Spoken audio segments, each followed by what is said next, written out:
So,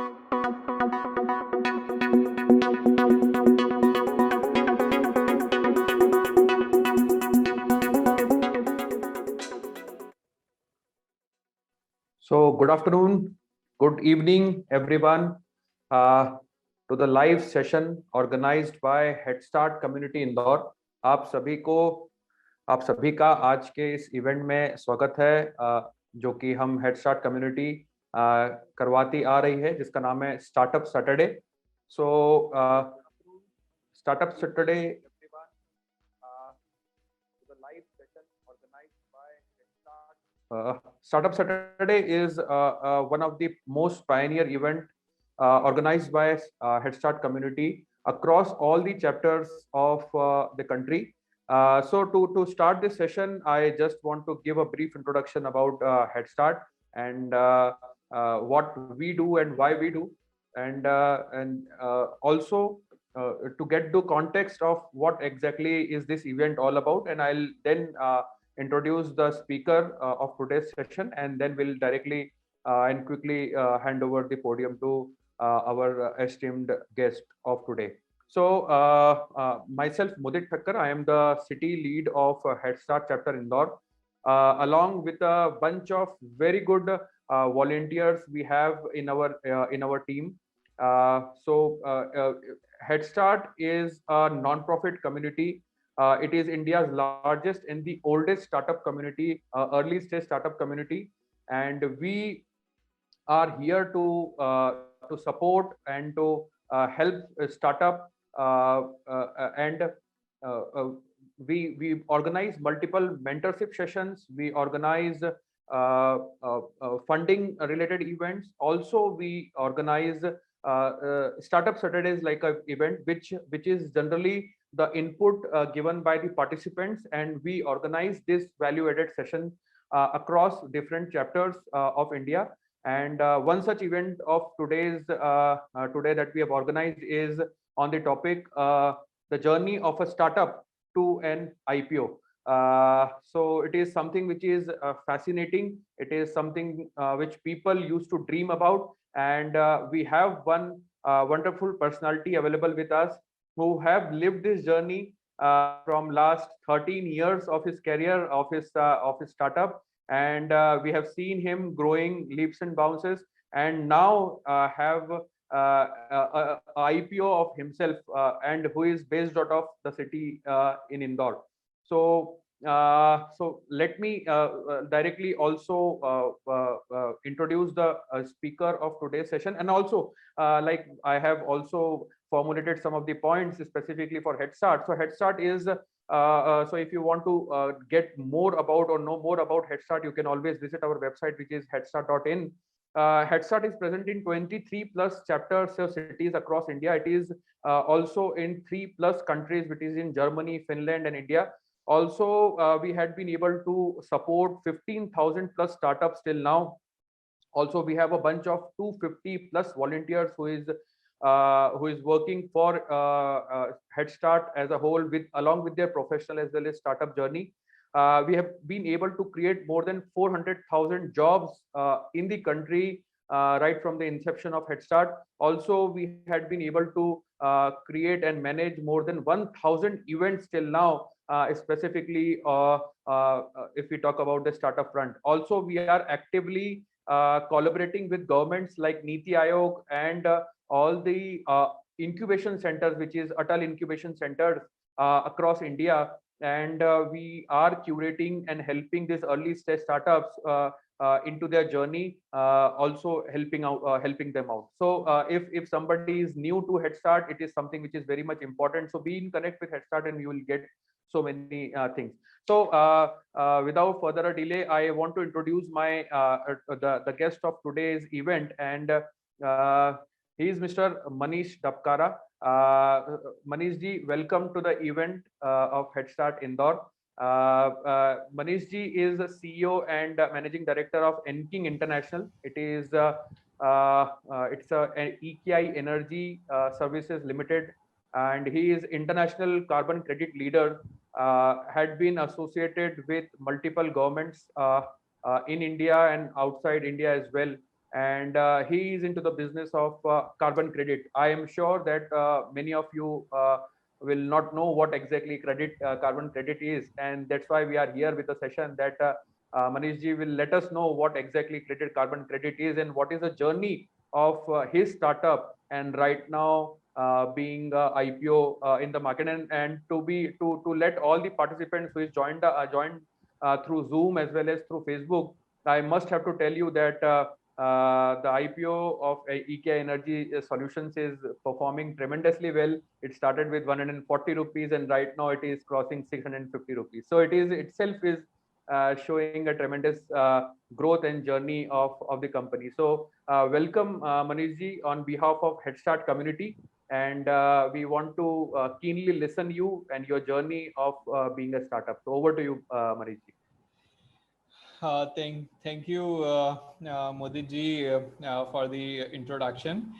Welcome all, and good evening. My name is Manish Tapkara, and I am MD and CEO at EKI Energy Services Limited, which is one of the world's largest carbon credit project developer and supplier to the developed nations. So let me share you my screen to introduce about what our organization do before telling you about the organization, more detail about the organization and about my background. So first of all, I want you to understand what is the meaning of carbon credit, and how the carbon market used to work. What are the different kind of environmental commodities are there? So I will take around 4-5 minutes to cover the same, and then we'll do cover my and organization story. So in the meanwhile, So Manish ji, just yes. wanted to update the participants. I'm seeing so many participants joined in directly through Zoom, as well as some of them are already joined through Facebook Live as well. So please type in all of your questions and queries if you have for Manish ji in the chat box. We will try to accommodate that and ask that questions to Manish ji. So if you can write your questions in the chat box, we can definitely directly ask Manish ji. Over to you, Manish ji. Please go ahead. Yes, thank you. So, thank you, Modi. So, our company name is Enking International, and we are one of the world's largest project developer, carbon credit project developer, and supplier. We have won one of the international prestigious award from Environmental Finance UK, having that means annual carbon market ranking 2020. So, we were one of the best secondary market carbon credit trader. We are one of the few organization who are the partner with Climate Disclosure Project, Carbon Disclosure Project. Sorry, so we are the gold accredited provider, and we are one of the few member at International Emission Trading Association. So yes. हमारी organisation के 6 verticals हैं. One is related to the carbon offsetting, carbon offset standards पे हम advisory services देते हैं. Then we जो भी carbon credits generate होते हैं from vertical number 1, we help all those project developers और project owners to sell their carbon credits from our trading desk, that is the vertical number 2, that and trading desk, and the vertical that we call is carbon offsetting. Also, we work into the renewable energy attributes that are tradable in the international renewable energy markets. We help organizations under fourth number. We help organizations to determine their carbon footprint and achieve carbon neutrality. And fifth and sixth number are a very small vertical of ours related to the audit and advisory services, system advisory services. So we have a team of around 130 people. So here it's mentioned at 100 plus, and we are growing at the rapid pace. I had started this organization during year 2008 with the name of Enking International.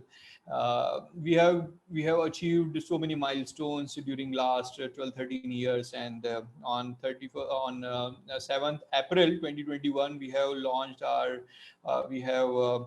organization at BAC SMA Index. As Mudit ji told you, like our stock is performing very well.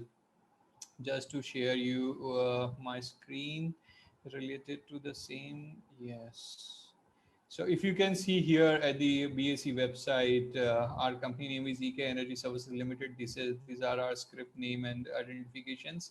On 7th April हमारा जो launching हुआ था, हमारा IPO का जो rate था वो 102 rupees था. अभी वो on 7th April 2021 the launching rate was 140 rupees, and as of now it's 648.65. So having valuation of around 80 crores at the time of launching, we have a valuation of around 450 crores as of now. So this is the performance of our just a minute. This is a performance of our index. Yes. So yeah. Mujidi, can you see my screen? That means आप मेरा slides देख सकते हैं? Yes, clear. Yes. Okay. So Enking International is leader in the global carbon markets. We hold experience of more than a decade, having 2,000 plus clients. We sell around 100 million plus credits on per annum basis. One of the largest team of well qualified experts from the sustainability domain. Carbon offset standards में भी work under various. सो सबसे पहले मैं आपको carbon credit बताना चाहता हूँ. Carbon credit is, if you see my next slide, carbon credit is an environmental commodity and it's equivalent to 1 ton CO2 emission reduction from the atmosphere or absorption from the atmosphere. So if you do any activity which helps you to reduce carbon dioxide, और you can say green house gases. So green house gases वो gases होती हैं जो अर्थ पे human beings और plants और जितनी भी लिविंग बींग्स हैं उनको अर्थ पे एग्जिस्टेंस होने के लिए हेल्प करती है.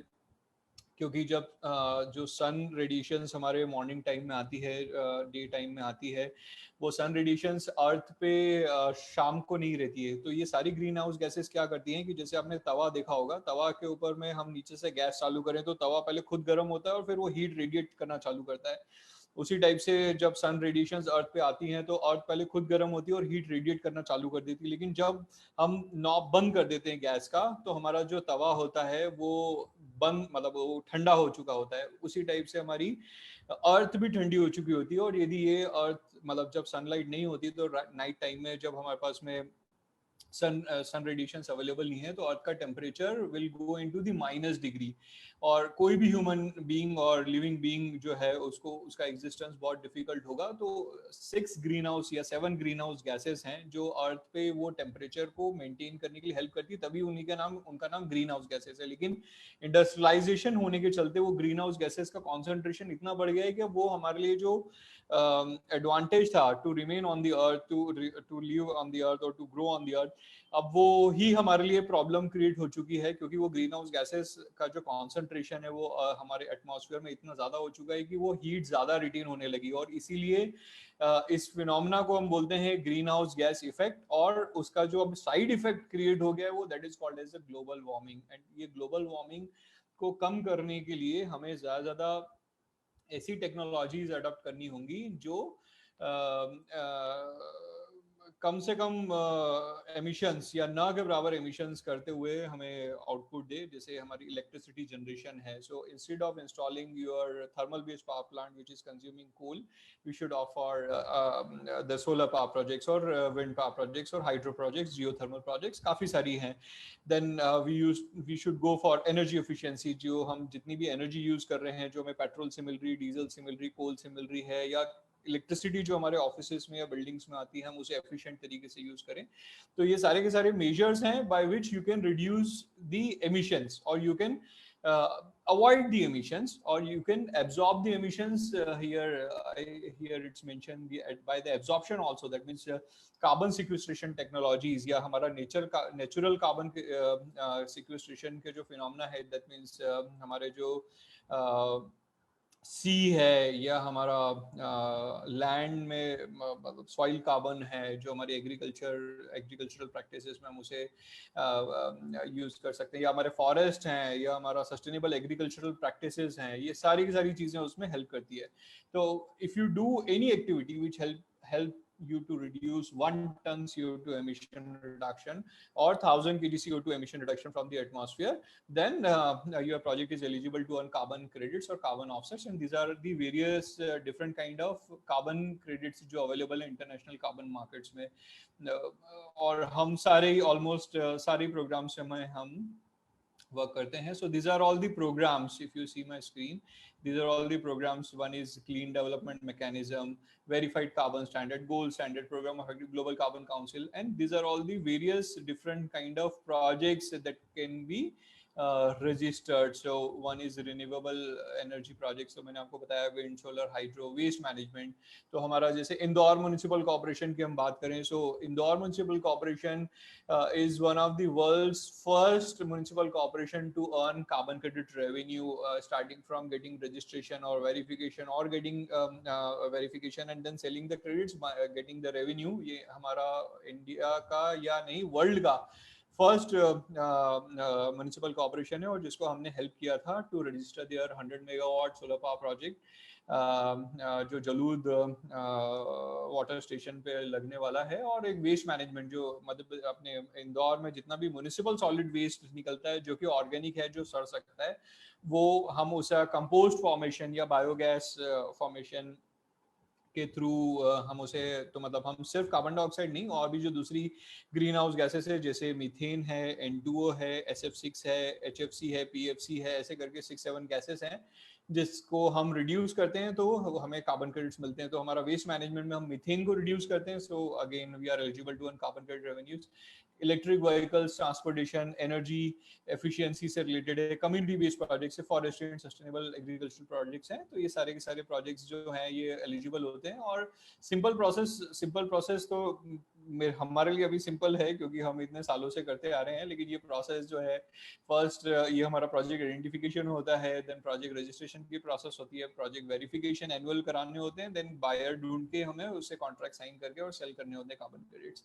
सो this is the process. So first step is project owner role is including selection of EKI. Then we do help them to get the project validated by a third party inspection company and get it registered from the carbon credit standard organization. Then every year we help them to prepare verification, prepare monitoring report and complete verification activity. Then we help them to get the issuance process and then find a buyer, sell the credits, sign the contract with them and sell the credits. So we environmental commodities जैसे हमारा demat account में share market shares होते हैं, उसी type से carbon credit की भी एक रजिस्ट्री होती है जिसमें कार्बन क्रेडिट रखा होता है. From the seller can sell the same to the buyer and once the carbon credit used to get transferred, whatever the equivalent revenue is there, we will do get from the sale of carbon credit. And why the nations like India और हमारे जो project honours है जो India में या दूसरे developing nation है जैसे चाइना, ब्राजील और अदर नेशंस हैं, वो क्यों इसका बेनिफिट ले सकते हैं? क्योंकि इन नेशंस लाइक इंडिया हमारे लिए क्लीन टेक्नोलॉजी, ग्रीन टेक्नोलॉजी या इस टाइप के मेजर्स को अडॉप्ट करना is costly as compare to the developed nation. क्योंकि हमारे कॉस्टली मतलब हमारे पास में उतने फाइनेंशियल रिसोर्सेज अवेलेबल नहीं है, तो हमारे जो इन्वेस्टमेंट करना होता है that is very costly. So जो हम कार्बन क्रेडिट अर्न करते हैं, carbon credit will help our internal rate of return, जो हमारे रिटर्न्स है या रेवेन्यू सोर्सेस हैं. जैसे हमारा सोलर प्रोजेक्ट है, तो सोलर प्रोजेक्ट हमने फॉर एग्जांपल 100 मेगावाट का लगाया, जैसे हमारा इंदौर म्युनिसिपल कॉर्पोरेशन लगाने जा रहा है, तो वो हम इलेक्ट्रिसिटी सेल्फ कंजम्पशन या किसी को हम सेल करेंगे, आइदर गवर्नमेंट को सेल करेंगे, थर्ड पार्टी को सेल करेंगे, एक्सचेंज इलेक्ट्रिसिटी एक्सचेंजेस भी हैं इंडिया में, हम उसे भी सेल कर सकते हैं, वो हमारे लिए एक रेवेन्यू सोर्स है. लेकिन कार्बन क्रेडिट एक रेवेन्यू सोर्स उसे हेल्प करने वाला है to get the better returns, क्योंकि एक एडिशनल रेवेन्यू स्ट्रीम बनने से जो प्रोजेक्ट का रिटर्न है, इंटरनल रेट ऑफ रिटर्न है, वो इंप्रूव हो जाने वाला है. So that is how this carbon credit used to help the clients. There are two types of carbon offset mechanisms, or the demand used to come from two sources. One is the compliance. So like international airlines say they need to buy carbon credits, carbon offsets to become carbon neutral. Korea emission trading scheme है, upstream emission reductions, carbon tax.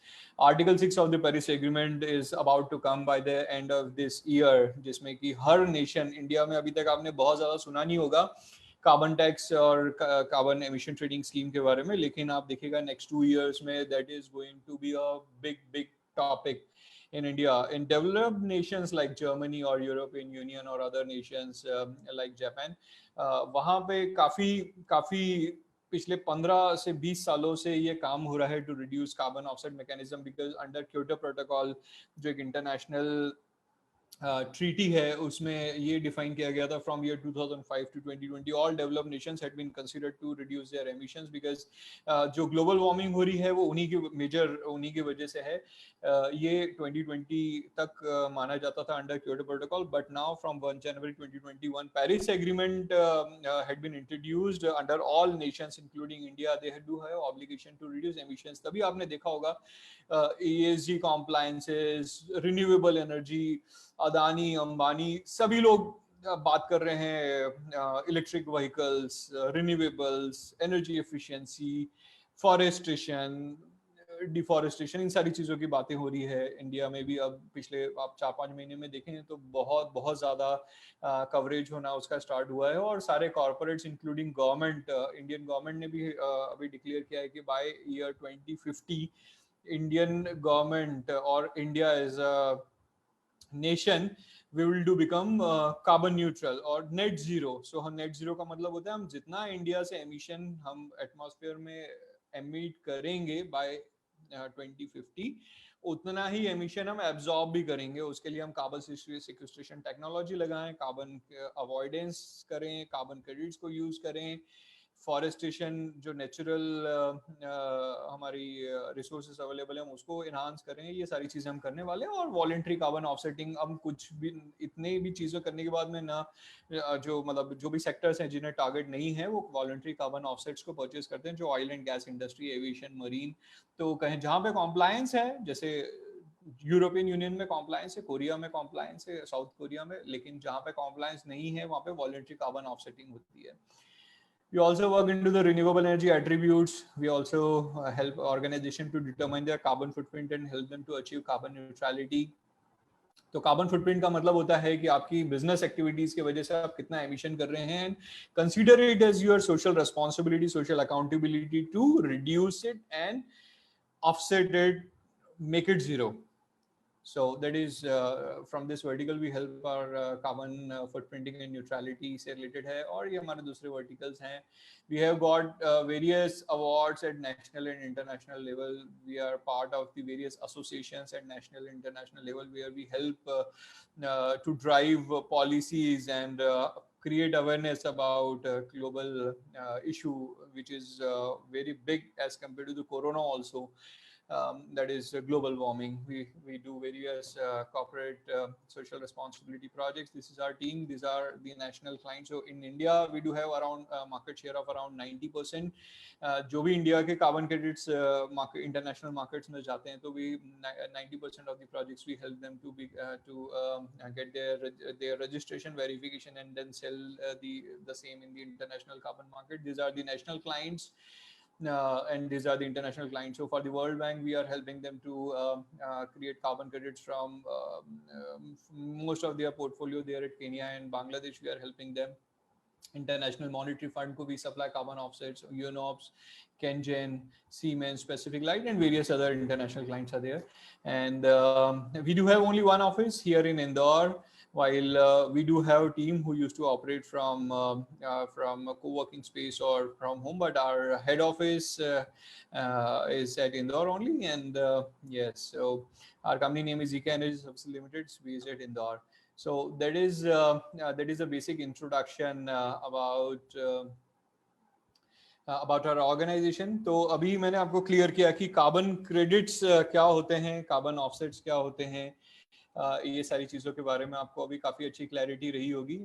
मेरी education के बारे में हम start करें now. So after understanding about carbon market, carbon credits, carbon markets and what Enking international do, I want to introduce you about my education, and then from education to my experience to getting into the IPO, I will do cover all those topics. So मेरा schooling हुआ है from Mahu, which is around 25 kilometers away from Indore. Then I did my BE, Bachelor's of Engineering from Oriental Institute, Bhopal. Then I did my MTech I did my BE in Electrical and Electronics stream. Then I did my master's MTech in energy management from School of Energy, DAVB Indore. Then during my master's degree only, I had cleared two examinations, you can say, that is for certified. I'm certified energy auditor and certified energy manager from Ministry of Power, which is quite equivalent to chartered accountant and company secretary under under Companies Act. तो एक energy conservation act 2001 है जिसके under में there are two designations that had been introduced for getting your energy to be audited on per annum basis and जैसे company secretary सारी company मतलब companies act के accordingly सारे कॉम्प्लायंसेस पूरा करता है, वैसे ही सर्टिफाइड एनर्जी मैनेजर होता है जिसे एनर्जी कंजर्वेशन एक्ट 2001 के अकॉर्डिंगली जो भी कॉम्प्लायंसेस है ऑर्गेनाइजेशन जो who are obligated to comply with the act वो करना होता है. Then I did many certification from Germany. मैं जर्मनी में एक महीने तक था during September 2013 where I had learned how to do business with European Union companies, especially German companies and then European Union companies. So that was wholly sponsored from German government. Then I did many courses from specialized courses to understand electricity market and various other business tools and techniques from IIM Indore, from IIM Ahmedabad and various other organizations.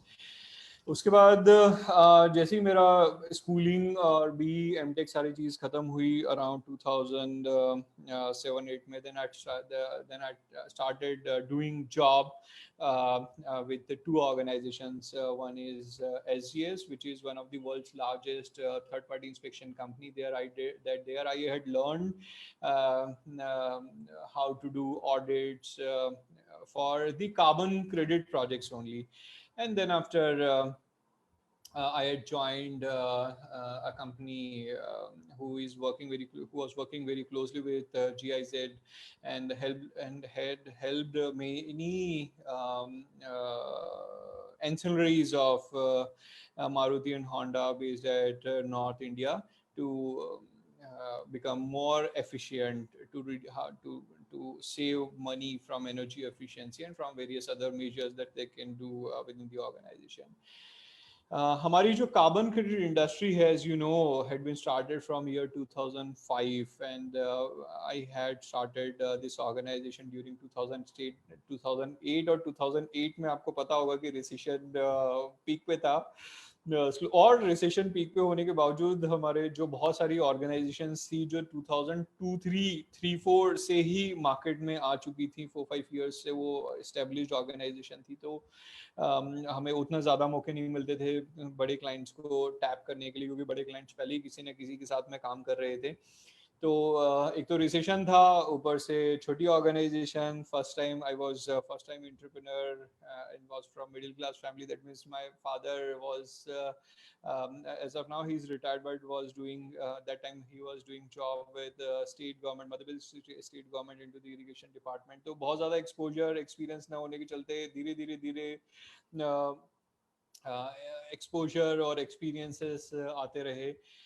जब 2008 में मैंने start किया था तो क्योंकि छोटा family था, middle class status होने के चलते बहुत ज़्यादा मतलब शुरू में ऑफिस ले लेना, ऑफिस परचेस कर लेना, रेंट पे ले लेना, तो वो थोड़ा सा टफ था. तो I started my journey from God's room, you can से, जो भगवान का कमरा होता है हमारे घरों में, तो वहाँ से स्टार्ट हुआ और करीब 6-7 महीने मैंने वहीं से ऑपरेट किया. फिर जब कुछ थोड़े से रेवेन्यू जनरेट हुए, then I convinced my father to purchase a small office of around 350 square feet at Indore. I started मैं सुबह 9:30 ऑफिस आना होता था, तो अराउंड 8:45 में मैं स्टार्ट होता था and I used to reach my home at around 9 at evening, क्योंकि अराउंड 25 किलोमीटर्स है, ट्रैफिक और ये सारी चीज़ों के लिए काफ़ी. और हाँ, उस टाइम का बड़ा अच्छा चीज़ें याद आती है कि फाइनेंशियल रिसोर्सेज ऑर्गेनाइजेशन लेवल पे, फैमिली लेवल पे जरूर हम अफोर्ड कर सकते हैं, लेकिन फैमिली को कन्विंस करना बड़ा टफ रहता है, क्योंकि आप फैमिली के लिए अभी भी वही छोटे किड होते हो जो शायद बहुत कुछ अच्छा परफॉर्म ना कर सके उनकी नज़रों के हिसाब से। तो बहुत सारे फाइनेंशियल रिसोर्सेज या व्हीकल्स या इस टाइप के रिसोर्सेज अवेलेबल नहीं होते थे। Then I was using scooty, जो फैमिली में छोटी एक व्हीकल हमेशा हर किसी के घर में होती है, तो I used to travel by the same to come to office and to reach to the clients place also. So slowly team भी बड़ा होता गया। 2014-15 और अराउंड 16-17 तक आप बोलें तो मतलब जो बहुत जगह आपने भी सुना होगा, मैंने भी सुना है और मैंने तो एक्सपीरियंस ही किया है कि जो भी ऑर्गेनाइजेशन स्टार्ट होती है वो अगले 3 सालों में 90% of those organizations used to get dead because of various reasons, because of not having suitable team, not having suitable product, experience, financial resources, mentors, काफी सारी चीजें होती है जिसके चलते वो 90% ऑर्गेनाइजेशन, जहाँ तक मेरी एक्सपीरियंस है और जहाँ तक मैंने सुना है कि वो शायद नहीं जिंदा रह पाती हैं। उसके बाद में अगले और 2 साल देखें, 5 इयर्स, तो 5 इयर्स तक भी जो बची हुई 10% ऑर्गेनाइजेशन, उसमें भी बोला जाता है कि 90% ऑर्गेनाइजेशन डेड हो जाती हैं, जो कि मैंने एक्सपीरियंस भी किया हुआ है। और तो अल्टीमेटली 5 इयर्स, जो शुरू के 5 साल हैं वो बड़े क्रिटिकल होते हैं किसी भी ऑर्गेनाइजेशन के लिए, और उसके लिए हमें डटे रहना पड़ेगा और हमें सेल्फ बिलीव होना चाहिए, क्योंकि फाइनेंशियल रिसोर्सेज की डिफिसिट होने के चलते, team deficit, client deficit, competitors, ये सारी चीज़ें होने के चलते हम सारी चीज़ें होने के चलते हम मतलब ऑर्गेनाइजेशन को सर्वाइव करवा पाना काफ़ी मुश्किल होता है। और मैंने खुद एक्सपीरियंस किया हुआ है कि शुरू में फाइनेंशियल रिसोर्सेज सही ना होने के चलते, क्योंकि एम्प्लॉयज़ को सैलरी देनी होती है, तो शुरू के 5 साल में बोलूँ तो सिर्फ लिविंग स्टाइल छोटा 20-30,000 भी यदि हम मतलब सैलरी जरूर हम लिखते थे कि 50,000, 1 लाख, 1.5 लाख, 2 लाख जो भी है, लेकिन अल्टीमेटली वो जो भी सिर्फ सैलरी रोटेशन के लिए होती थी जो सैलरी आपने ली वो वापस ऑर्गेनाइजेशन में दोबारा दे देनी पड़ती थी, क्योंकि ऑर्गेनाइजेशन में फाइनेंशियल रिसोर्सेज एडिक्वेट मैनर में नहीं होंगे तो बड़ी प्रॉब्लम क्रिएट होना स्टार्ट हो जाती है। तो 2008 के बाद में 2-3 साल थोड़ा सा स्टार्टअप वाले ही रहा कि क्या करना है, कैसे करना है, कुछ थोड़े से जब फाइनेंशियल रिसोर्सेस आ गए तो फिर एक और multiple products, multiple services start कर लेना भी वो था। तो जब सोलर वाटर हीटर को सेल करना स्टार्ट किया, टिफिन सेंटर भी स्टार्ट कर लिया, कैंटीन्स लेना भी स्टार्ट कर दिया, कार्बन क्रेडिट का बिजनेस जो शुरू से जो आता था वो भी स्टार्ट किया, एनर्जी ऑडिट भी स्टार्ट किया, और बहुत सारी चीजें करने की कोशिश की, और सभी जगह काफी अच्छे से फाइनेंशियल रिसोर्सेज का लॉस किया। तब जाके समझ में आया कि एक चीज जिसके ऊपर में आपकी एक्सपर्टीज है, जिसमें आपका बहुत इंटरेस्ट है और जिसके ऊपर में आपका बहुत पैशन है, आप ये मत समझो कि दूसरा लोग क्या कर रहे हैं और किस में सबसे ज्यादा रेवेन्यू अर्न किया जा सकता है, ये आप सोचोगे ना तो कभी भी कुछ नहीं होने वाला है। मैं एक बार ऑस्ट्रेलिया में था, तो मेरा कलीग के साथ में था, वो बोला बीच पे चलते हैं, मैं बोला नहीं यार मेरी मर्जी नहीं है, क्योंकि मुझे शू उतारने पड़ेंगे, मैं तो इधर ही खड़ा हूँ, बहुत अच्छा लग रहा है मुझे। तो एक बैंगलोर बेस्ड ज्वेलर वहाँ पे खड़ा था, और वो फैमिली ट्रिप पे आया था, और वहाँ पे बातों बातों में हमारी बात स्टार्ट हुई, तो उन्होंने बहुत अच्छी चीज़ बताई कि हम ज्वेलरी में हैं वो, और बहुत सारे लोग ज्वेलर्स उनकी जैसी शॉप आजू बाजू में खोल लेते हैं, फैमिली के फ्रेंड्स हैं, फैमिली के लोग हैं, देख के खोल लेते हैं, लेकिन धीरे धीरे उन्हें समझ में आता है कि पैसा मतलब कैसे कमाना है, कैसे सारे डिफरेंट वेज हैं जिसके थ्रू किया जा सकता है। और फिर जब जब वो ऑर्गेनाइजेशन डेड होती चली गई तो वो सभी लोग यही बोलते थे कि ये तो गलत तरीके से कमाते होंगे तभी ये जिंदा है, नहीं तो हम तो सही तरीके से कमाने वाले थे। लेकिन सही तरीका गलत तरीका वो सब सेकेंडरी है, लेकिन जब तक आपका पैशन है उस बिजनेस को करने के लिए, तो आपकी जितने भी जो टॉप लाइन क्रिएट करने के लिए, जितने भी बॉटम लाइन क्रिएट करने के लिए जो भी इंटेलिजेंस वो ऑटोमेटिकली आपकी क्रिएट होना स्टार्ट हो जाती है। यदि वो पैशन नहीं है तो आप सिर्फ देखोगे कि ये ऐसा कर रहा है, और फिर आपके पास में क्योंकि ब्रेन तो है नहीं, आपके पास आइडियाज तो है नहीं, और वो जो भी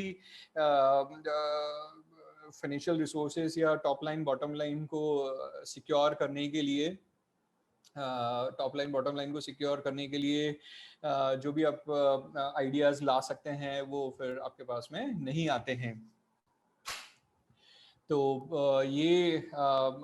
और सबसे लास्ट में उन्होंने बोला था कि बिजनेस में तब तक डटे रहना जब तक आप जो लास्ट गोटी है, हम लोकल लैंग्वेज में बोले, जब तक लास्ट गोटी आप जब तक ना पालो तब तक आप डटे रहना। और वो लास्ट गोटी आपको जब आप बिजनेस में और डीपली डीपली डीपली जाते जाते हो तब आपको समझ में आता है कि और बहुत बड़ा स्कोप है, बहुत बड़ी अपॉर्चुनिटीज अवेलेबल है नेशनल या इंटरनेशनल मार्केट्स में। और हमने भी यही किया। पहले हम इंदौर से हमने स्टार्ट किया, एमपी में किया, पूरे इंडिया में किया, फिर अभी हम 20+ नेशंस में अपनी सर्विसेज प्रोवाइड कर रहे हैं।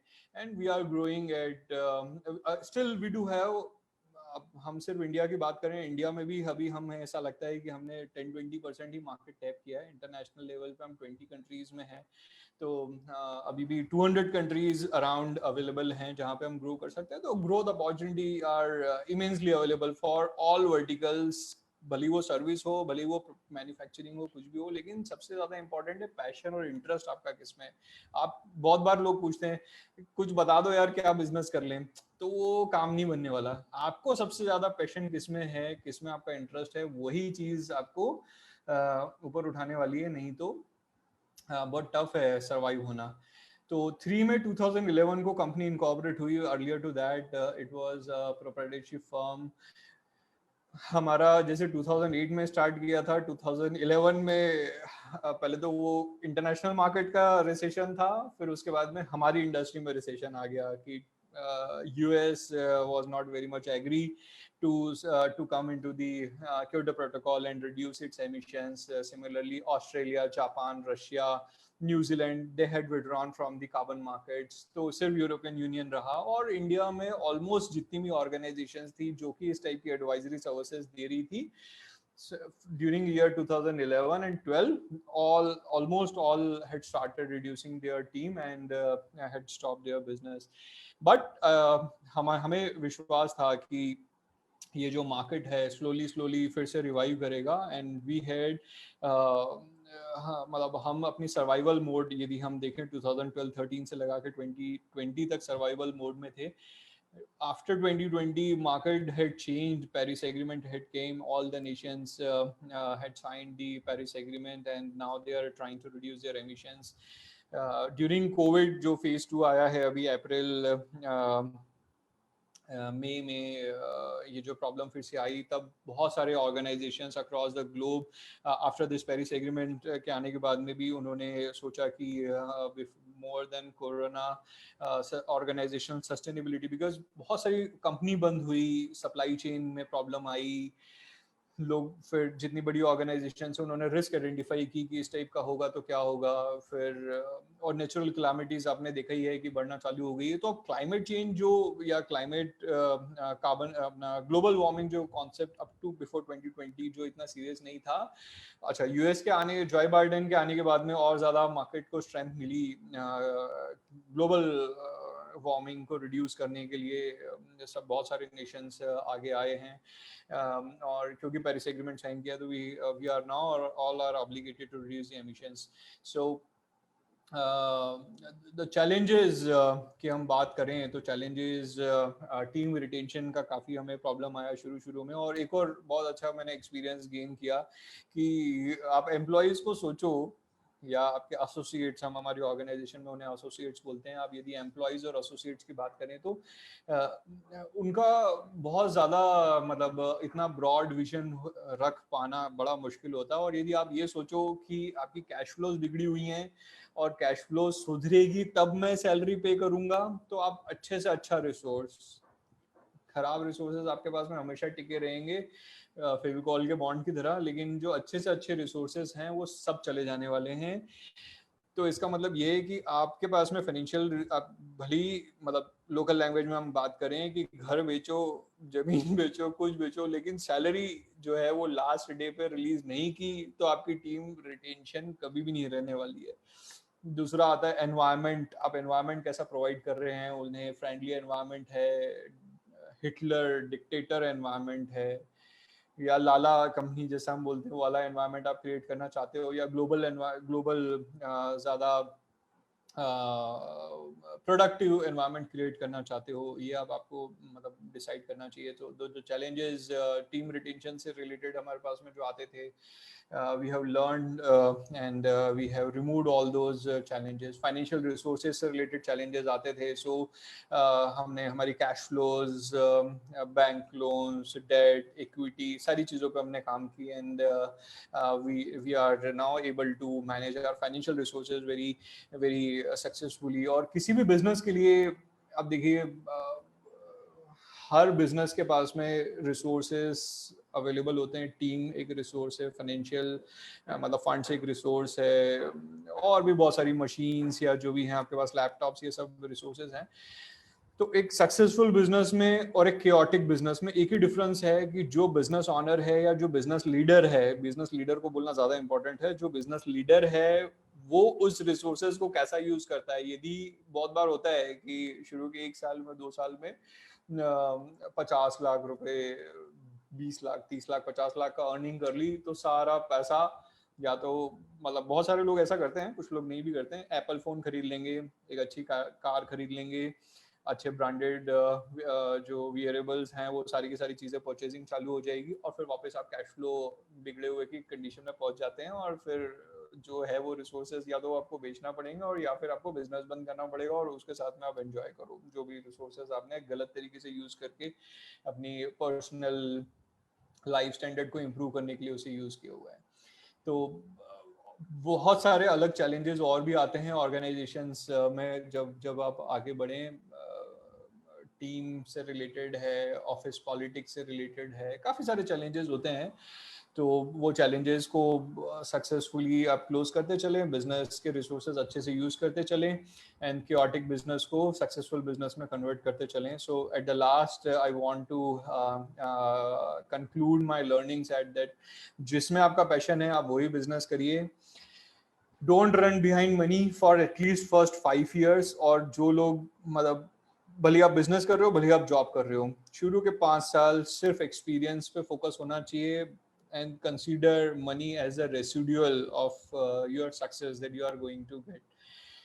कंसिस्टेंसी होनी चाहिए। बहुत सारा बार कॉम्पिटिटर छोड़ के जा रहा है तो हम क्यों टिके रहें। आप बिलीव रखो कि आपके बिजनेस का क्या होने वाला है। यदि वो बिलीव है और कैलकुलेटेड रिस्क के साथ में, तो कंसिस्टेंसी अच्छे से मेंटेन करके रखो। और फिर अपॉर्चुनिटीज, जैसे एनकिंग इंटरनेशनल के लिए अपॉर्चुनिटी पिछले 8 सालों में 9 सालों में नहीं थी, so we were in on the survival mode, but we were having a strong believe that market will do revive again. And वो रिवाइवल होने के चलते हमें इतने अच्छे से एडवांटेजेस हैं कि we are now the global leader, we are one of the world's largest carbon credit project developer, and we have one of the world's largest team जो हमारी इंडस्ट्री के लिए है। Do self believe, retain your team, hire the best team, retain your team, that is जो बहुत important है। आप अकेले कुछ नहीं कर सकते। मैं तो बोलता हूँ कि your success is directly proportional to your team size, and your team size is directly proportional to the business top line that you may be getting। यदि आप सर्विस में हैं, और वैसे ही आप मैन्युफैक्चरिंग में भी अपनी मशीनरी से इक्वेट कर सकते हैं। रिसोर्सेज मैनेजमेंट हमने बोला, money is the scarcest resource for any business, तो आप उसे अच्छे से हमें यूटिलाइज करना चाहिए। At the last IPO decision जो हमने लिया था जब हमने 3 मई 2000, अच्छा बहुत बार एक और मैं लर्निंग बोलता हूँ कि मैं की जगह we always in the organisation use we. तो आपको भी वही यूज करना चाहिए, बिकॉज एक स्टेज आने के बाद में आपकी खुद की सक्सेस ना होते हुए ऑर्गेनाइजेशन और ऑर्गेनाइजेशन टीम की सक्सेस होती है। यदि आप हमेशा मे की बात करेंगे, देन वो फिर ईगो और वो सारी चीजों में आप चले जाने वाले हो। So that is not going to make you very successful in your life, and if you are successful, retaining of that success is also very much important. तो that is also you need to think about it. So IPO का decision जो हमने लिया था कि हमें और ज्यादा फंड रेज करना है, हम डेट की एक लिमिट होती है, क्योंकि आपको एज अ स्टार्टअप आपके पास में आपको डेट भी लेना है, तो आपको पीछे से मॉर्गेज करने के लिए या सिक्योरिटी देने के लिए उतनी वैल्यू या मतलब जब भी है शुरू में जो लोन्स मिलते हैं वो आपको 120%, 130%, 150% तक मिलते हैं। स्लोली स्लोली जब आपका बिजनेस अच्छा करने लगता है तो you can get your mortgage exposure or security exposure up to 20 to 40% also. Like 20% is the most scariest one, but जो कि आपको बहुत डिफिकल्टी के साथ में अचीव कर सकते हैं, लेकिन 30-40% आराम से आपको वो मिल सकता है। तो वो एक लिमिट होती है। फिर हमने सोचा कि हम कैसे करें, क्या करें। हमने बहुत सारे वेंचर कैपिटलिस्टों से बात किया, लेकिन एक डर बना रहता था। मतलब बहुत सारे लोग वेंचर कैपिटलिस्ट साथ में बिजनेस करते हैं, उनके साथ में काम करते हैं और वो सक्सेसफुल भी होते हैं, लेकिन कम से कम मैं अपना एक स्टोरी आपको बता रहा था कि बड़ा डर लगता था कि कभी वो हमें टेक ओवर ना कर ले, ये ना हो जाए, वो ना हो जाए। जब कंपनी बनाई थी हमने 3 में 2011 को, तभी भी हमने उसको लिमिटेड कंपनी बनाई थी, ना कि प्राइवेट लिमिटेड, यही सोच के कि हम इसे लिस्ट करेंगे। लेकिन वही है कि थोड़ा डर था उस टाइम में। वो धीरे धीरे क्लियर होता गया, प्रोसेस समझ में आती गई, एंड फिर हमारी ऑर्गेनाइजेशन को हमने लिस्ट किया। तो लेकिन जब इसको लिस्ट करने वाले थे तो सबसे पहले जो हमें टारगेट था या हमारा फोकस था वो था कि हमें और ज़्यादा ब्रांडिंग मिले, क्योंकि उससे ट्रस्ट मिलेगा। बहुत सारी ऑर्गेनाइजेशंस जो हैं वो ट्रस्ट करती हैं लिस्टेड कंपनीज को। ब्रांडिंग, आप इंटरनेशनल स्टॉक एक्सचेंजेस पे अवेलेबल होते हैं तो आपको ब्रांडिंग का भी एक अच्छा एक्सपोजर मिलता है। एक्सेसिबिलिटी टू इन्वेस्टर्स, ये हमारे लिए बहुत इंपॉर्टेंट था, क्योंकि हम जब प्राइवेट लिमिटेड रहते हैं तो हम एक लिमिटेड कितने लोगों को मैं प्रेजेंटेशन दे सकता था, या हमारे ऑर्गेनाइजेशन के जो टॉप टीम है वो रिप्रेजेंटेशन देती थी, प्रेजेंटेशन दे सकती थी ऑलमोस्ट 100, 200, 500, कितने लोगों को, कितने दिनों तक।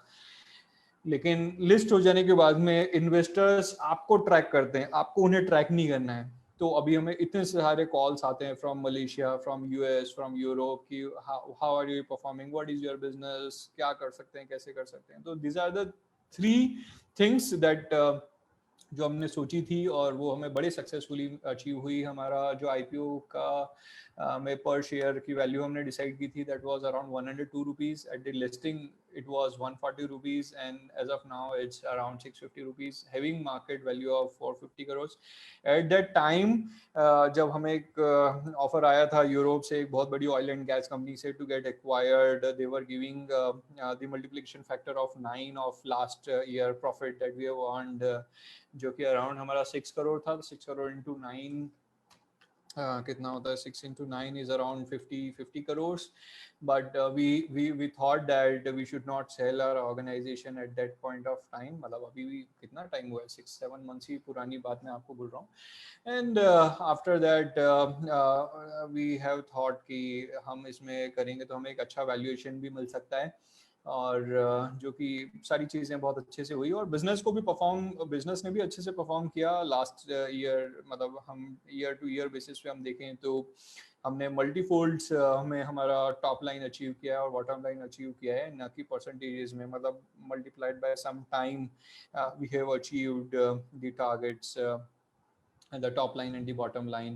So it was very satisfactory journey जो कि मेरी अभी तक रही है, starting from proprietorship to closely held public limited company to a listed company to getting converted into an MNC, working at various other nations.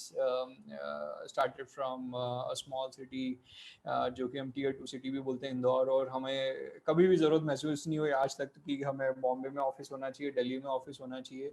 So offices हमारा India में जो है, हमारे प्रेजेंस, हमारी टीम ज़रूर हमने अलग अलग लोकेशन पे रखी हुई है, लेकिन we do operate from Indore office only, and which is a tier 2 city. So मुझे नहीं लगता कि टियर 2 सिटी में ऑफिस होना या स्टार्टअप का हेड ऑफिस होना कोई नेगेटिव बात है।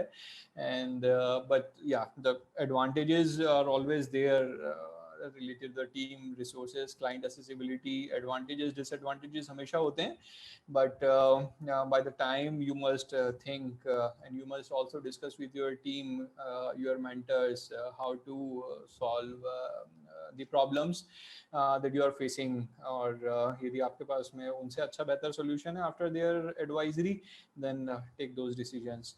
So it was a very nice for me to talking to you related to our organization, our services, our products and services, because environmental commodities and is a product that we sell, and we give advisory services on how to create all those kind of environmental commodities, and sharing my background, organization background and experiences. So thank you very much. uh, as Maybe, of now I will do stop because almost 10 more minutes left yes, yes, for not the a good, Q&A session. yes, yes. Thank you very much, Manishji, for letting us know the journey of your startup, as well as covering so many major points, small points that I was writing down when you were talking. आप जब बोल रहे थे तो salaries on time, team management, punctuality, and doing what you love from your end. This is something which is like this is the requirement of a startup. So many of the startups who are wrestling right now, अभी Zoom पे भी बहुत सारे लोग joined हैं, और we have Facebook live as well, and then चूंकि community में जाने वाला है ये वीडियो, तो बाद में भी जो लोग इस वीडियो को देख रहे हैं या देखेंगे, I'm sure that they will find out so many valuable points from your talk. We have so many questions. So like there are around 20 plus questions that we have received for you specifically to be asked. So and many of them I'm sure you have already covered into your talk. So there is one specific question that, and I see the unique point of EKI Energy Services is that these are two things which is being managed by you very beautifully. The first one is you have a very unique set of clients, which is B2B, and it is a big size B2B. This is something which is very much unique. So there are so many startups who may be probably seeing and probably wanting to hunt these big B2B clients. What are your few takeaways to at least reach out to them specifically? So like बहुत सारे लोग कहते हैं कि हम tier 2 cities से हैं, क्या हम उनको रीच आउट करने में, कई बार एक माइंडसेट जिसको बोलते हैं सो कॉल्ड जजिंग माइंडसेट जो रहता है वो भी कहीं सामने आता है. So how did you cope up with that mindset for B2B clients? And second important जो चीज मेरे को कुछ क्वेश्चंस पे भी समझ में आई वो था कि एक है इंटरनेशनल क्लाइंट. तो दूसरा यूनिक पॉइंट है, एक तो हो गया B2B बड़े client, and second one is the international clients that you are targeting, because Indore से या इंडिया से ऑपरेट करते हुए वर्ल्ड के बिग ऑर्गेनाइजेशंस को टैप करना is all together. And you have आपका खुद का बैकग्राउंड भी रहा है, बट इन टाइप के नए कस्टमर्स को या इन टाइप के जो फॉरेन क्लाइंट्स हैं उनको व्हाट वर योर स्ट्रेटजीज? आपकी आई एम श्योर आपकी फील्ड में कुछ स्पेसिफिक सेट ऑफ स्ट्रेटजीज होते हैं, बट एक ब्रॉडर स्तर पे how did you approach them? So these are the two questions, and then followed there are so many questions as well. आपको फिर मैं और पूछता हूँ प्लीज. जी, तो मुझे ऐसा लगता है कि भले ही वो क्लाइंट इंदौर सिटी में हो, भले ही वो मेट्रो सिटीज में हो, भले ही वो इंटरनेशनल सिटीज जो है, मान लीजिए बर्लिन में हो या फ्रांस में किसी भी एक अच्छी सिटी में हो, मुझे नहीं लगता कि कोई फर्क पड़ता है. क्योंकि एक साइंटिफिक तरीके से यदि आप अपनी सेल्स जो है इम्पोर्टेंट, सबसे पहले उसको आप अचीव करें, कि सबसे पहले आप सारे क्लाइंट्स हैं उनका एक नोट डाउन करें, उनके डिसीजन मेकर्स को आइडेंटिफाई करें, build relations with the decision makers, know the decision making criteria of those decision makers, know decision making process. तो ये किसी भी ऑर्गेनाइजेशन हो, भले इंदौर सिटी की हो, मेट्रो की हो, या यूएसए में मान लीजिए न्यूयॉर्क में कोई भी क्लाइंट ऑर्गेनाइजेशन है, सभी लोग सेम तरीके से काम करते हैं. Everybody looks for the value that you are going to add or that you are going to create by selling your product or services to those organizations. So we do not have any special strategy on how to tap B2B clients. We do have B2C clients also. We do have international clients also. तो simple है, सभी को हम एक ही तरीके से, जो मैंने आपको बताया है कि सेल्स प्रोसेस जो है that should be very strong. Lead identification, lead qualification, और उसके बाद में lead follow up, lead nurturing, finding correct decision maker, having relations with the decision making, knowing decision making process, knowing decision making criteria, ये चीज perfect रहेगी तो आप किधर में भी चले जाइए, किसी भी सिटी में चले जाइए, you definitely would be going to get success. Yes. So, no doubt, चूंकि decision making approach and finding the right. So, like Manish ji, we organize this closed interest-oriented workshops as well to let these young budding entrepreneurs coming out of this small tier 1, tier 2 cities to know the basics of and to deep dive into how to figure out the right person to be approached, and as soon as you get the leads, how to like you told that how to nurture it, and so on and so forth. So we can probably have a detailed discussion around that in future as well, depending upon the interest that we get. But there are some specific questions also that I got. So what is the at what stage a startup or a company should think of going for a IPO? So any specific threshold point that you see, and then you can specifically go for IPO? जहाँ तक मुझे ऐसा ध्यान है, मुझे exactly याद नहीं, लेकिन आईपीओ में जाने के लिए, लिस्ट होने के लिए आप मेन बोर्ड पे लिस्ट हो सकते हो, आप एसएमई इंडेक्स पे लिस्ट हो सकते हो, आप स्टार्टअप एक और कैटेगरी है जहाँ तक मुझे ध्यान आ रहा है बीएसई पे, उस पर आप लिस्ट हो सकते हो। तो ये सारे के सारे सबका अपना अपना क्राइटेरिया है on how much should be the paid up capital, on how much should be for how many years you should be profitable, for how many years you should be dividend payment का तो अभी पहले criteria था, अभी नहीं है, तो एक बार आपको चेक करना चाहिए। और लेकिन जहाँ तक मैं समझता हूँ कि यदि आपको इंटरनेशनल मतलब इन्वेस्टर्स के साथ में असेसिबिलिटी आपका एक मेन एम है, ब्रांडिंग, क्रिएटिंग ट्रस्ट, एंड उससे ज़्यादा है कि आप कुछ फंड रेज कर सकें आईपीओ से, तो वो आप किसी भी स्टेज में कर सकते हैं, मतलब लेकिन उस आईपीओ में जाने से पहले जहां तक मुझे लगता है कि आपका product should be well established, your services should be well established, and you should be having some quantifiable number of clients too, because investors को आपको दिखाना होगा ना कुछ, या तो आप टोटली स्टार्टअप है कि आपने अभी तक एक भी क्लाइंट या प्रोडक्ट या सर्विसेज क्लाइंट नहीं है और एक भी प्रोडक्ट सर्विसेज सेल नहीं किया है, तभी भी आप जा सकते हैं। लेकिन एक बार आप सक्सेसफुली कुछ टॉप लाइन अच्छे से अचीव कर लें, बॉटम लाइन अच्छे से अचीव कर लें, कुछ क्लाइंटल्स आप ले लें, इन्वेस्टर्स को ये दिखा दें कि आप सक्सेसफुली सरवाइव कर सकते हैं, देन फंड्स की तो मुझे नहीं लगता कि मार्केट में कोई कमी है।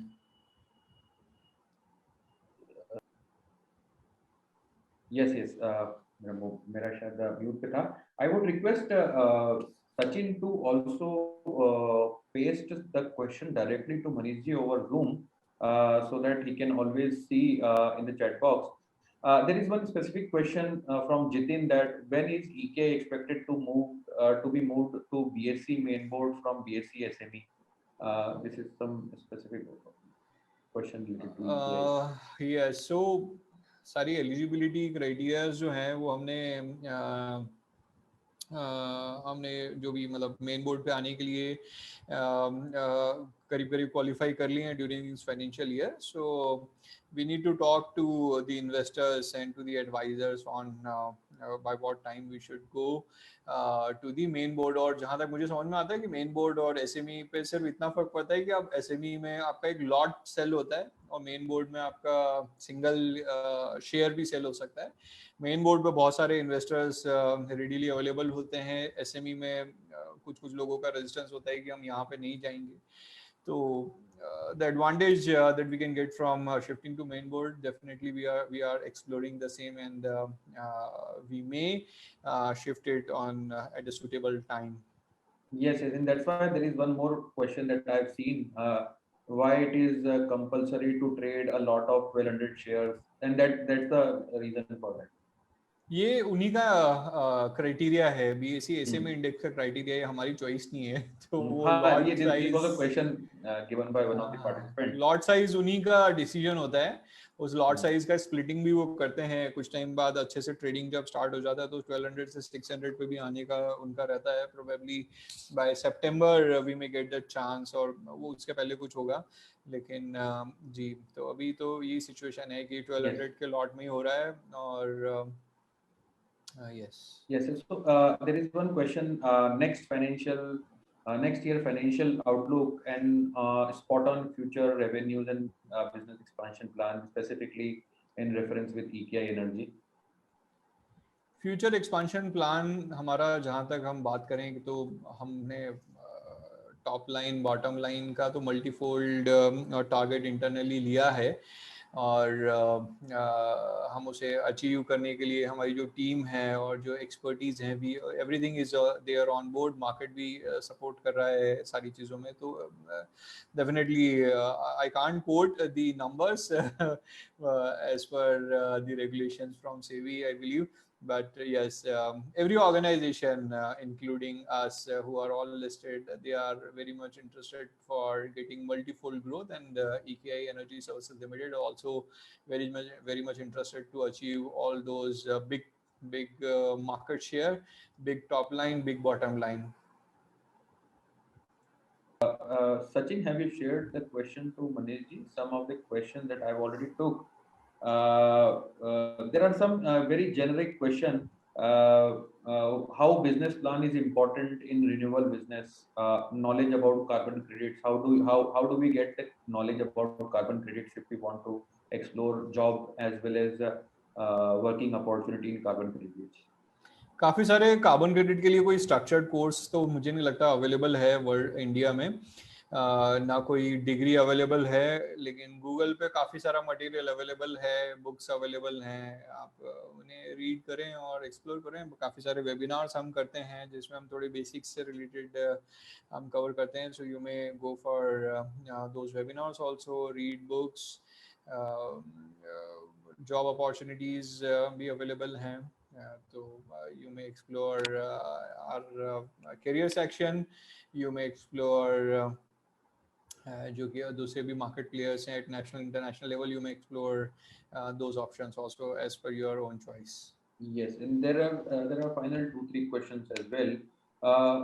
How did you recruited people when you were into a neck to neck position? जब आप neck to neck position पे थे, when you were into a growing stage, especially when we have financial challenges. This is a generic question from one of the startup.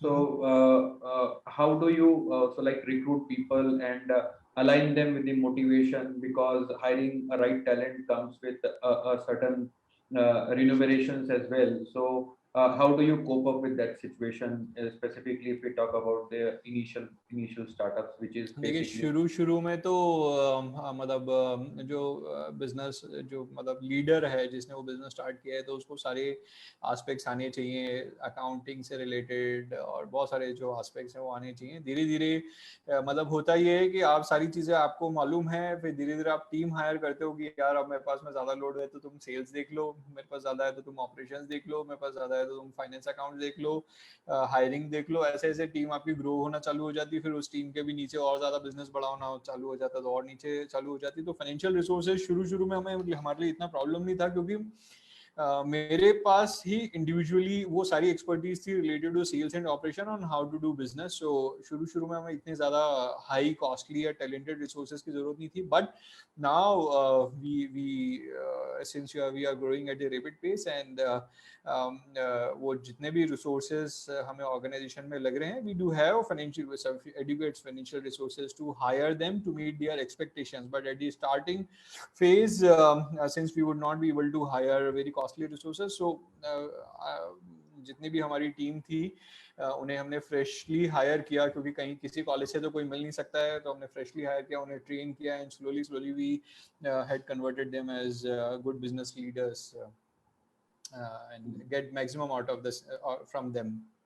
Yes, this is very important submission, Manish ji, because as a startup founder, you should be expected to do major of the tasks by yourself, and then only you can be able to manage your team properly as well as you can properly utilize the funds in the initial times. So this is very important because if you don't know all the things by yourself, you would have hired a very good person, but you will not be able to take a proper work out of them as well if you don't know the बिल्कुल। overall things. क्योंकि आपके पास में expertise नहीं होगा तो you not be able to guide them as a leader. Your guidance is always required. आपको मालूम ही नहीं है कि वो मशीन चलती कैसे है, या आपको सर्विसेज में वो मतलब ऑपरेशन से रिलेटेड कंसर्न्स जो आ रहे हैं उसको डिलीवर कैसे करना है, और आप किसी पे डिपेंडेंट हैं, वो रिसोर्स गया तो आपका वो डिपार्टमेंट ठप हो गया और आपका ऑपरेशंस का बंदा गया तो आपका सेल्स जो है भले आपने अच्छा करके रखा हुआ है लेकिन आपके ऑपरेशंस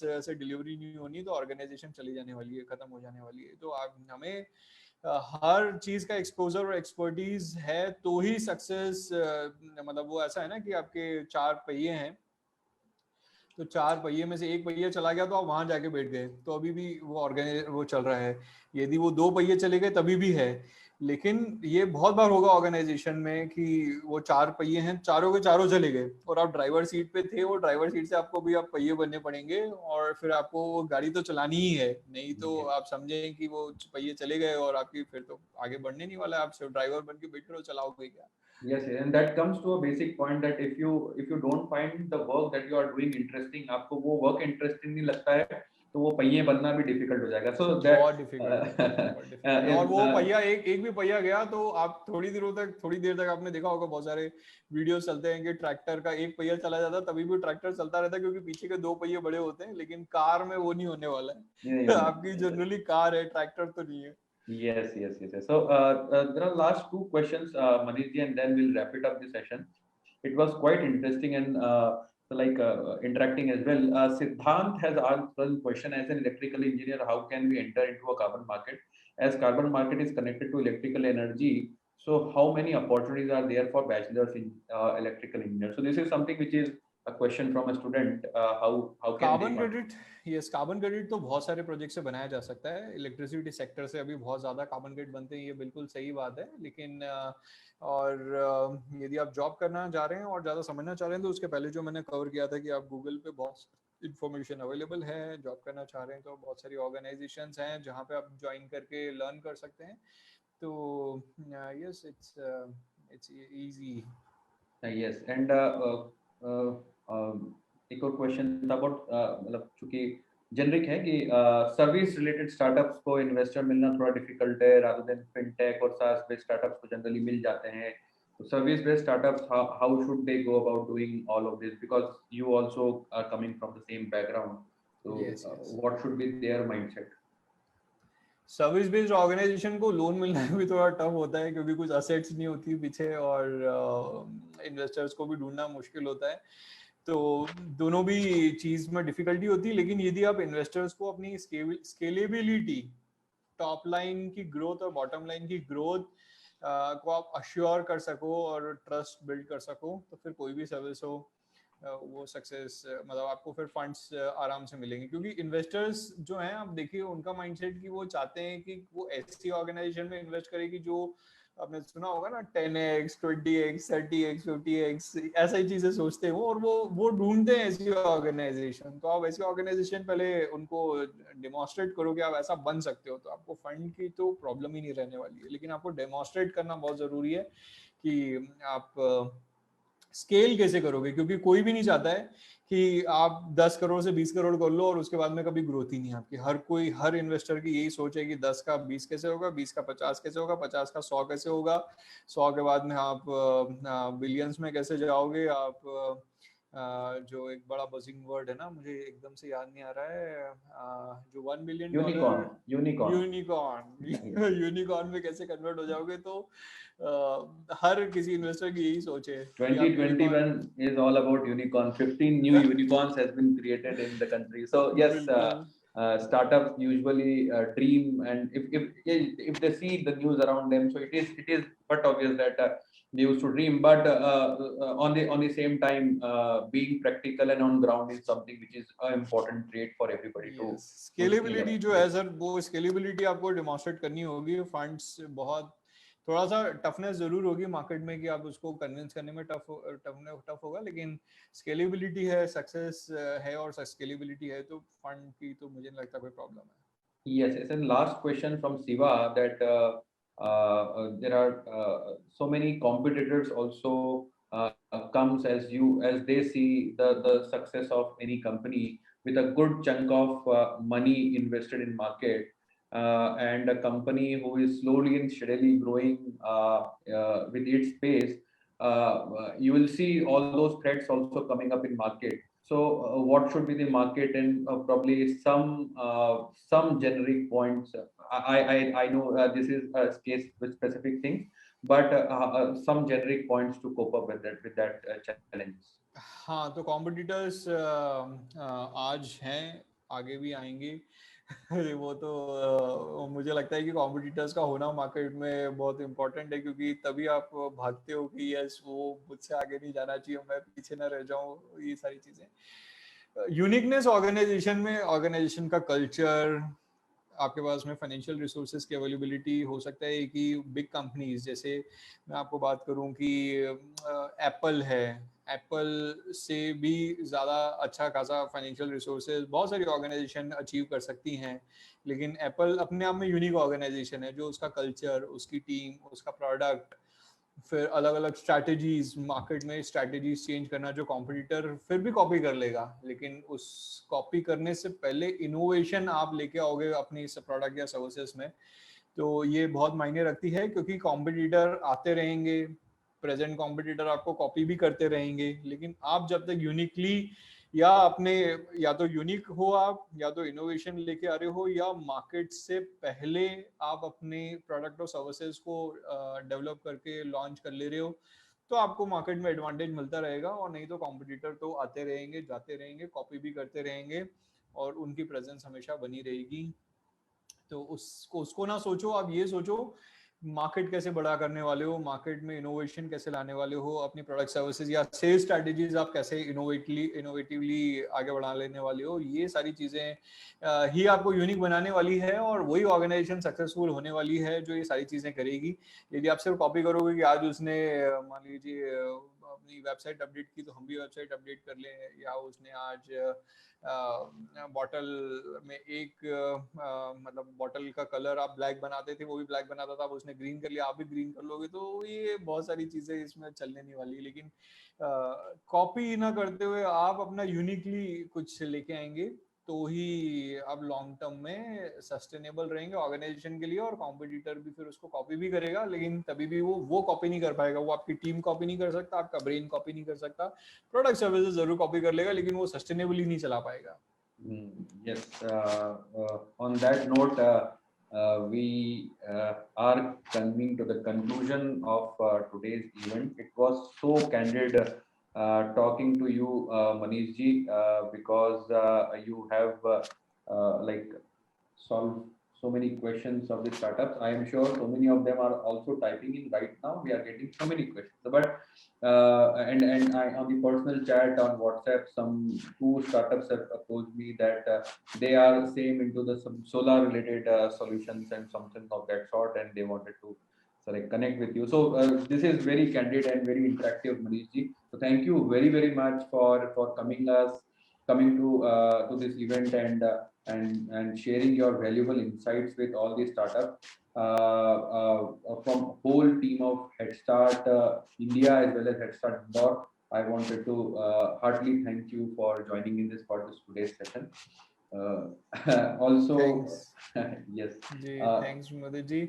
और ये जो हेड स्टार्ट ऑर्गेनाइजेशन है, ये काफी बार मैंने पहले भी सुना था, लेकिन आपके साथ में कनेक्ट होके I got the opportunity to share the story, and I believe जितने भी मेंबर्स एसोसिएटेड हेड स्टार्ट के, वो और ज़्यादा इंस्पायर्ड हों और ज़्यादा लर्न करें, and make their successful entrepreneurial career in their life. Yes, yes. Thank you very much for that, and I hope we will definitely curate some good startups from our end, and if we will come to you one more time for some good mentoring session, you will always be there at our disposal. Thank you very much for accepting our invite and coming to this session and sharing your valuable guidance to all the participants. On this, like this is something which is the ending part of this today's session. So I also wanted to thank all the volunteers who had been actively involved into managing the event, which is there. So there are so many people who is behind the camera and doing all those stuff, creating posters, propagating it, and creating a buzz around this event. Thank you all the volunteers who had been a part of Head Start Indore team as well as Head Start India team. And I also wanted to specifically thank our participants who joined in for this session and right now attending this. So thank you very much all. It had been a good event, and we have seen Nitesh Kumar Suryavanshi told in the chat box, thank you Manish sir and Mudit ji for wonderful. Thank you Nitesh ji for joining this today's session.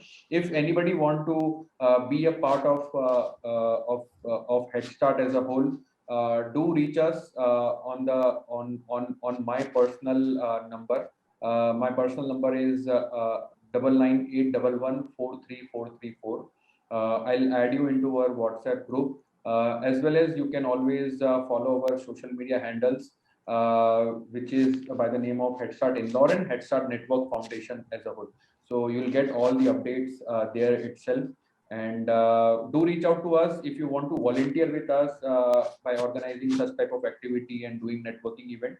Also, if you so if you want to suggest something good to be organized in future, do also let us know that. We will try to bring in some good mentors and resource person related to that to let your queries resolved. Thank you very much once again. We are signing off. Thank you.